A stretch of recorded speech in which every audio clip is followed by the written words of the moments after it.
Hello everyone. Today we are going to study case. So our chapter is chapter number 26. That is कारक. That is case. तो कारक संज्ञा या सर्वनाम का संबंध वाक्यों के दूसरे शब्दों से दर्शाता है. जैसे कोई भी नाउन और प्रोनाउन आ जाए. मैंने लिखा राम किल्ड ए स्नेक. तो नाउन या प्रोनाउन आप जानते हैं शुरू में आपको मिल जाएगा. तो इसका संबंध अन्य आने वाले दूसरे शब्दों से दर्शाया जाएगा. उसको कहते हैं स्नेक. ये कोई भी हो सकता है, अन्य शब्द कोई भी हो सकते हैं, उससे अपना ये संबंध दर्शाएगा. प्रीपोजिशन क्या करता है? नाउन और प्रोनाउन से पहले आकर एक नाउन का दूसरे नाउन से संबंध दर्शाता है, वो होता है प्रीपोजिशन. लेकिन यहाँ पे खुद नाउन दूसरे नाउन से, दूसरे शब्दों से, चाहे कोई सा भी शब्द हो, वो अपना संबंध दर्शाता है. उसको ही हम क्या कहते हैं? केस कहते हैं. कारक संज्ञा या सर्वनाम का संबंध वाक्य के दूसरे शब्दों से दर्शाता है. वह दूसरा संज्ञा भी हो सकता है और दूसरा कोई शब्द भी हो सकता है. केस ऑफ ए नाउन और प्रोनाउन शोज यानी दिखाता है its relation to the other words, यानी दूसरे शब्दों से इसका संबंध दर्शाएगा. उसको क्या कहते हैं? सेंटेंस.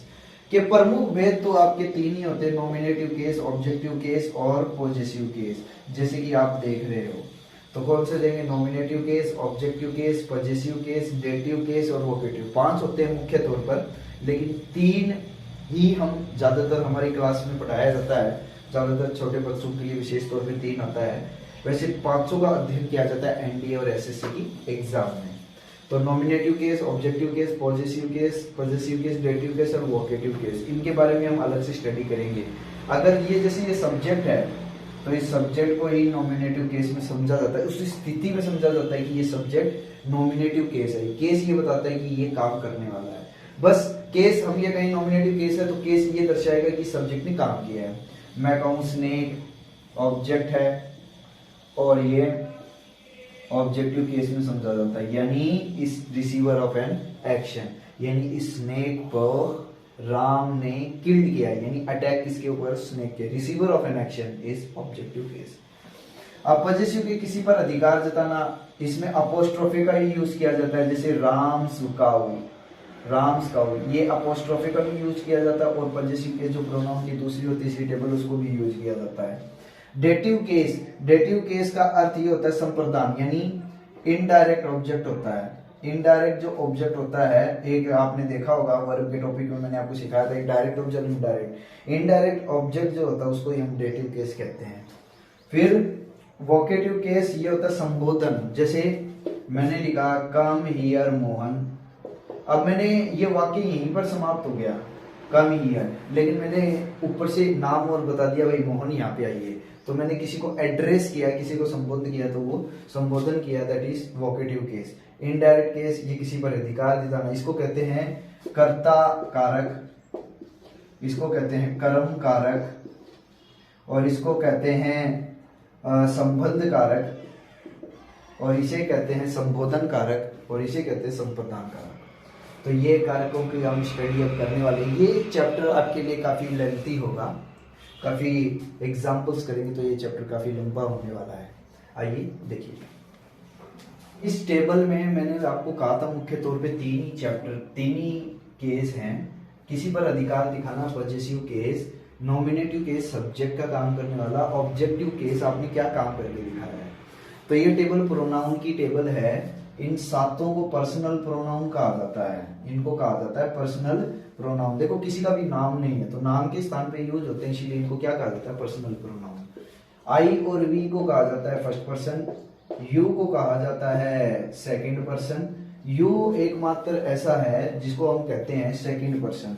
ही, शी, इट और दे, इसको कहा जाएगा थर्ड पर्सन कहा जाएगा, क्योंकि ही, शी, इट और दे ये सब क्या होते हैं? ये थर्ड पर्सन होते हैं. यू का ग्रुप खाली सेकंड पर्सन होता है और आई और वी फर्स्ट पर्सन होते हैं. तो आई काम करने वाला है तो आ जाएगा सब्जेक्टिव केस, और जिसके द्वारा काम हुआ है उसको कहते हैं ऑब्जेक्टिव केस. अगर आई अपने आप से काम करता है तब यूज होता है माई सेल्फ. हम अपने आप से काम करते हैं तो यू आवर सेल्फ. यू एक वचन भी होता है. एक लड़का अपने आप से आप काम कर रहे हो, यूर सेल्फ, और यूर सेल्फ बहुवचन भी होता है. तो आप देख सकते हो तुम अपने आप से काम कर सकते हो। एक लड़का अपने आप से काम करता है हिमसेल्फ, एक लड़की अपने आप से करती है इटसेल्फ, एक जानवर अपने आप से कार्य करता है इटसेल्फ, और देमसेल्व्स, ये है देमसेल्व्स। अगर आप बहुत सारे लड़के या लड़की अपने आप से कार्य कर रहे हैं तो देमसेल्व्स।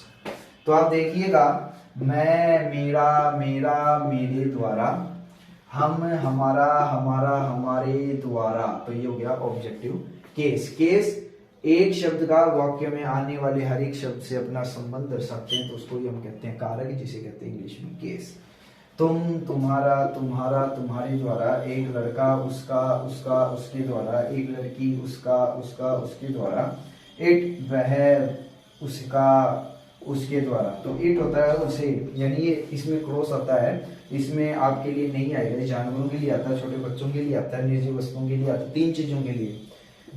दे आता है बहुत सारे लड़के या लड़की, दे, उनका, उनका, उनका, उनके द्वारा, वो अपने आप से कार्य करते हैं, तो आता है देमसेल्फ। जैसे मैं यहाँ पर दर्शाऊं, एक लड़का है तो ही, बहुत सारे लड़के हैं तो दे, एक लड़की है तो शी, बहुत सारी लड़कियां हैं तो दे, एक जानवर है तो इट, बहुत सारे जानवर हैं तो दे, एक छोटा बच्चा है तो इट, बहुत सारे छोटे बच्चे हैं तो दे, एक छोटी किताब है तो इट, बहुत सारी छोटी किताब है तो दे। तो इसका अर्थ हिंदी में होता है वह, वह, वह। इट का अर्थ भी होता है वह, और दे को कहते हैं वे। तो प्लूरल के लिए यूज किया जाता है वे। तो ये नॉमिनेटिव केस में समझे जाते हैं और ये ऑब्जेक्टिव केस। तो 3 बताए, 2 हम आगे सीखेंगे। तो हम मुख्य तौर पे 3 ही केस सीखते हैं। ये दोनों केस किसके अंदर आता है? पॉजिटिव केस के अंदर आता है। अब देखिए दोनों में अंदर देखिए, दिस इज माई पेन, ये पेन किसका है? मेरा है। ये नाउन के साथ आता है जिसे पॉजिटिव एडजेक्टिव कहते हैं, और ये बिना नाउन के आता है जिसे हम पॉजिटिव प्रोनाउन। तो इसमें आप देखेंगे एस लगा हुआ है और इसमें एस नहीं लगा हुआ। इसमें एक और आप अंतर कर सकते हैं, इसमें एस लगा होता है और इसमें एस लगा होता है और इसमें एस नहीं लगा होता। दिस इज माई पेन, ये भी सही है। मैंने लिखा दिस पेन इज माइन, और ये भी क्या है? ये भी सही है। तो आपके दोनों क्वेश्चन है, दोनों आंसर ही सही है, जिसका अर्थ है ये पेन मेरा है, दिस पेन इज माइन, और ये पेन मेरा, दोनों। लेकिन फर्क इतना है कि ये अकेला आएगा और इसके साथ नाउन आएगा। तो ये आपके 3 केस हो गए। अब हम इसका डिटेल से स्टडी करते हैं। देखिए नॉमिनेटिव केस यानी कर्ता कारक। जब कोई नाउन या प्रोनाउन, आप देखो, जब नाउन या प्रोनाउन की किसी क्रिया के कर्ता के रूप में हो, प्रयुक्त होता है, तब नाउन या प्रोनाउन क्रिया के कर्ता के रूप में प्रयुक्त हो तो नॉमिनेटिव केस में समझा जाता है। व्हेन ए नाउन और pronoun is used as the subject, जैसे अब ये क्रियाएं हैं, are plying, are playing, wrote, reads, तो इनका कर्ता जो है वही किस में समझा जाएगा? नॉमिनेटिव केस में। It is in the nominative case. Subject of a verb, यानी वर्ब के सब्जेक्ट के रूप में यूज होगा तो उसे ही हम क्या समझते हैं? नॉमिनेटिव केस में समझते हैं। इट्स, मोहन इट्स, खाना कौन खा रहा है? मोहन। आर प्लेइंग, खेल कौन रहा है? They playing. My father wrote a letter, तो लिखा है, तो वर्ब के रूप में ऑब्जेक्ट आ गया, तो इसको हम समझते हैं ऑब्जेक्टिव केस। वर्ब के सब्जेक्ट के रूप में आ गया तो इसे हम समझते हैं सब्जेक्टिव केस। आप वर्ब के रूप में देखिए, सब्जेक्ट कौन है? पढ़ कौन रहा है? करीम, तो ये आपका हो गया सब्जेक्ट। तो इसे ही हम क्या कहते हैं? नॉमिनेटिव। क्रिया के कर्ता के रूप में या नाउन या प्रोनाउन कोई भी प्रयुक्त होता है तो वो किस में समझा जाता है? नॉमिनेटिव केस में। आगे हम करते हैं ऑब्जेक्टिव केस। आगे हम देखें ऑब्जेक्टिव केस। जब कोई नाउन या प्रोनाउन किसी वर्ब या प्रीपोजिशन के ऑब्जेक्ट के रूप में प्रयुक्त होता है। ऑब्जेक्ट यानी receiver of an action. Noun या प्रोनाउन, आगे भी नाउन और प्रोनाउन होगा और वो प्रीपोजिशन का ऑब्जेक्ट कहलाएगा या वर्ब का। यानी प्रीपोजिशन के आगे आपको नाउन या प्रोनाउन मिलेगा, ऑब्जेक्ट के रूप में प्रयुक्त होगा, यानी वर्ब के बाद, तो वह नाउन और प्रोनाउन ऑब्जेक्टिव केस में समझा जाएगा। जैसे उदाहरण के तौर पर आप देखें, व्हेन ए नाउन और pronoun is used as an object of a verb, verb के ऑब्जेक्ट के रूप में या प्रीपोजिशन के ऑब्जेक्ट में। वर्ब का ऑब्जेक्ट जो होता है उसका वॉइस बनता है, और प्रीपोजिशन का ऑब्जेक्ट होता है उसका वॉइस यानी पैसिव वॉइस नहीं बनाया जाता। It is in the objective case. तो अब आप देखिए 4, तो पेन किसके लिए है? ये पेन है यू के लिए, तो ये यू हो जाएगा आपका ऑब्जेक्ट और ये माना जाएगा ऑब्जेक्टिव केस। वर्ब के बाद है मिल्क ईट्स, खाता है तो क्या खाता है, ब्रेड। ऑब्जेक्टिव केस व्हाट के द्वारा प्रश्न करने पर, राम ईट्स ब्रेड, क्या क्या खाता है, ब्रेड। श्याम ड्रिंक्स मिल्क, क्या क्या पीता है, milk. This pen is for, किसके लिए है, यू यानी तुम्हारे लिए। ही केम फ्रॉम, से किसके लिए, कहां से आया है, स्कूल से। तो ये प्रीपोजिशन का ऑब्जेक्ट है, इसका पैसिव नहीं बनता, तो ये किस में समझा जाएगा, ऑब्जेक्टिव केस में समझा जाएगा। और ये जो शुरू में आ गया ये आपका हो गया सब्जेक्ट, और इस सब्जेक्ट में आने पर इसको समझा जाएगा सब्जेक्टिव केस यानी नॉमिनेटिव केस में समझा जाएगा। तीसरा है हमारा पजेसिव केस। आइए देखिए, पजेसिव केस अधिकार दिखाता है। जो प्रोनाउन की टेबल हमने देखी थी, जिसमें हम करते हैं आई, माई और माइन, ये जो दूसरे और तीसरे नंबर की टेबल है ये पजेसिव केस में आती है, अधिकार दिखाना। एक अपोस्ट्रोफी लगाकर भी हम क्या दिखाते हैं, अधिकार दिखाते हैं। जैसे राम का पेन, तो हम लिख सकते हैं राम्स पेन, तो पजेसिव में ये दोनों शामिल होते हैं। नाउन या प्रोनाउन के जिस रूप से अधिकार या संबंध का बोध होता है उसे पजेसिव कहते हैं। जैसे अधिकार और संबंध का, उसे पजेसिव केस में होना समझा जाता है। When the form यानी रूप, नाउन और प्रोनाउन इंडिकेट्स यानी संकेत करना, पोजीशन यानी अधिकार, रिलेशन यानी संबंध, जब अधिकार और संबंध दर्शाता है तो उसे हम पजेसिव केस कहते हैं। It is in the possessive case, इसे पजेसिव केस में समझा जाता है। तो ये आपका हो गया सब्जेक्ट, तो सब्जेक्टिव केस। वर्ब के बाद जो होता है वो ऑब्जेक्ट, लेकिन यहाँ पे ऑब्जेक्ट ने यही अधिकार दिखा रहा है, तब हम इसे क्या मानेंगे, पजेसिव केस। अब सवाल उठता है कौन सा माना जाएगा, जिसमें अपोस्ट्रोफी लगा है वो ही माना जाएगा। तो आप आगे देखिए, दैट से पहले क्या आ जाएगा, सब्जेक्टिव केस, यहाँ पे ऑब्जेक्ट नहीं है, ये आपके पास क्या आ गया, पजेसिव केस आ गया। राधास पेन, अधिकार दिखा रहा है। ये माइन, ये किसका, थर्ड ग्रुप यानी आई का तीसरे नंबर की टेबल है, उसमें है माइन, माइन यानी मेरा। दोनों में अंतर बस इतना ही है, इसके साथ नाउन नहीं आया, ये प्रोनाउन हो गया, और जिसमें नाउन आता है वो एडजेक्टिव होता है। दैट काउ, तो ये दैट काउ एक साथ ही माना जाएगा सब्जेक्टिव केस, तो आप ध्यान रखें ये एक साथ माने जाएंगे। यूअर्स, यूअर्स क्या हो जाएगा, यूअर्स भी पजेसिव केस में माना जाएगा, क्योंकि ये सब क्या दिखा रहे हैं, अधिकार दिखा रहे हैं। तो अधिकार दिखाना और संबंध दिखाना वो किस में माना जाता है, पजेसिव केस में माना जाता है। दो और हैं, देखो।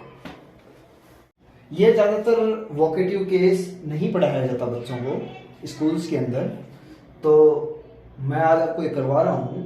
तीन ही मेन होते हैं जो कि हमने पढ़ लिए।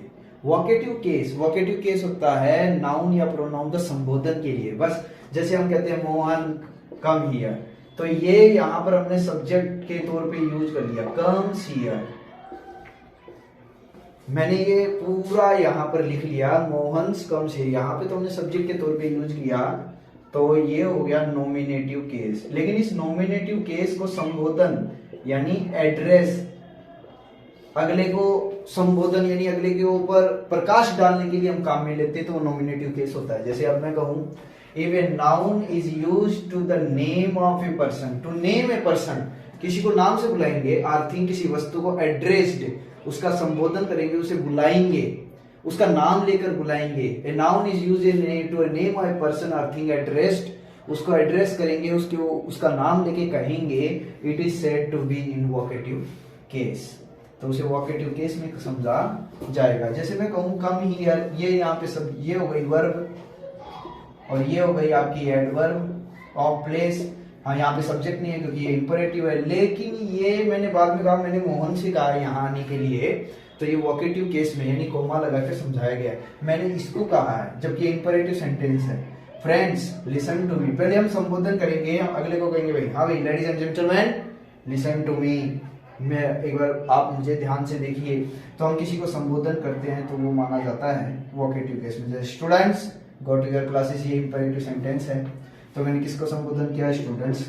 कम टू माय ऑफिस, ये इंपरेटिव सेंटेंस है, इसमें सब्जेक्ट नहीं है। फिर मैंने कहा Geeta come to my office, Mala, तो ये जो संबोधन करने के लिए नाम मैंने यूज किया है, ये क्या होता है, वोकेटिव केस होता है। गर्ल्स, माला, तो आपने देखा वोकेटिव केस आपने सीखा। अब हम करेंगे एक और, जिसमें इनडायरेक्ट ऑब्जेक्ट होता है, जैसे सब्जेक्ट, फिर होती है वर्ब, उसके बाद दो ऑब्जेक्ट आ जाते हैं, एक इनडायरेक्ट ऑब्जेक्ट और एक डायरेक्ट ऑब्जेक्ट, जो कि पैसिव में बहुत ही विशेष तौर पे अध्ययन किया जाता है। उसके लिए आपको डेटिव केस पता होना चाहिए, तब आप पैसिव कर सकते हो। तो आइए हम सीखते हैं डेटिव केस। आगे हम 5वां पढ़ रहे हैं डेटिव केस, जिसे कहते हैं संप्रदान कारक। Indirect object of the verb, जैसे आप जानते हो सब्जेक्ट, सब्जेक्ट के बाद आ जाता है वर्ब, और वर्ब के बाद आप लिख देंगे ऑब्जेक्ट। अब ऑब्जेक्ट दो तरह के हो जाएंगे, एक हो जाएगा इनडायरेक्ट ऑब्जेक्ट और एक हो जाएगा डायरेक्ट ऑब्जेक्ट। ये आपने दो चीजें सीखी। अब इनडायरेक्ट ऑब्जेक्ट, डायरेक्ट ऑब्जेक्ट आपका मेन उद्देश्य क्या है, ऑब्जेक्ट का आपका मेन उद्देश्य क्या है? तो देखिए, he gave the beggar some money. अब भिखारी मेरे पास आया है, जरूर वो मुझसे मिलने नहीं आया, वो जरूर मुझसे कुछ चाहता है। तो ही यानी वह, उसने लास्ट में उसको क्या दिया है, सम मनी। तो ये क्या हो जाएगा आपका डायरेक्ट ऑब्जेक्ट, क्योंकि मेन उद्देश्य क्या है, उसको पैसे लेने हैं। इनडायरेक्ट ऑब्जेक्ट मैंने किसे दिए हैं, बेकर को दिए हैं, तो ये आपका हो जाएगा इनडायरेक्ट ऑब्जेक्ट। तो मेन उद्देश्य क्या है, प्रिंसिपल आज के सुहानी क्वेश्चन, प्रिंसिपल का मेन उद्देश्य है कि सुहानी को एक सवाल पूछना है। तो ये तो हो गया आपका डायरेक्ट क्वेश्चन, डायरेक्ट ऑब्जेक्ट, और सुहानी हो गई इनडायरेक्ट ऑब्जेक्ट। तो इनडायरेक्ट ऑब्जेक्ट जो होता है उसे डेटिव केस में समझा जाता है। ही आई पेड हिम 50 रुपीज, किसी ने मुझे फोन किया और कहा चलिए आप मुझे 50 रुपए दीजिए। तो ये 50 रुपीज जो है मेन उद्देश्य उसका क्या था, 50 रुपए लेना है, 50 रुपए लेना है। तो ये मेन तो आपका हो गया क्या, डायरेक्ट ऑब्जेक्ट आपका ये हो गया। और जो हिम है, और पैसे मैंने किसे दिए हैं, मेन उद्देश्य वो आदमी नहीं है, मेन उद्देश्य हमारा ये है कि मुझे 50 रुपए में देने हैं। तो हिम क्या हो जाएगा, हिम हो जाएगा indirect object. The teacher taught the students Hindi, teacher ने पढ़ाया, चाहे कोई भी आओ, टीचर का काम है पढ़ाना, तो वो तो पढ़ाएगा, लेकिन मेन उद्देश्य उसका क्या है, पढ़ाना, वो है Hindi. This is direct object. और उसने किसे पढ़ाया है, स्टूडेंट्स को, ये हो गया indirect object. I told him his mistake, मैंने मेन उद्देश्य है, मैंने किसी लड़के को बुलाया, उसको उसकी गलती बताई, तो his mistake is the direct object. मेरा मेन काम था उसे गलती बताना, लेकिन किसे बताया, हिम, ये आपका इनडायरेक्ट हो जाएगा।